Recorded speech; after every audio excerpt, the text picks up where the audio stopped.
నేను doctor Soumya Reddy P మైత్రి hospitals మెహదీపట్నంలో neurologist ని మాట్లాడుతున్నాను. ఈ రోజు మనం స్ట్రోక్ అనే వ్యాధి గురించి మాట్లాడుకుందాం. బయట చాలా మిస్కన్సెప్షన్ స్ట్రోక్ ట్రీట్మెంట్ గురించి ఉన్నాయి. మైనర్ స్ట్రోక్ అయిన ఫస్ట్ 4.5 hours లో ఒక ఇంజెక్షన్ ఇస్తే రికవరీ టైమ్స్ ఫాస్టర్ అయ్యే ఛాన్సెస్ ఉంటాయి.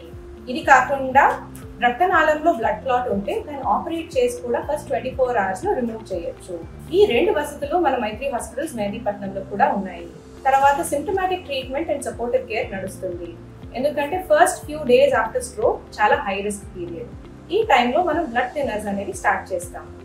ఈ blood thinners life long continue చేయాల్సి ఉంటుంది. ఎందుకంటే ఇవి ఇంకో స్ట్రోక్ రాకుండా ఆపుతాయి. రికవరీకి టైం పట్టచ్చు. ఈ రికవరీ పీరియడ్ లో చాలా మంది వెళ్ళి నాటు మందు, చెట్ల మందు అన్ని వాడతారు. దీంతో వచ్చే ఇబ్బంది ఏంటంటే బ్లడ్ థిన్నర్స్ అనేది మానేస్తారు.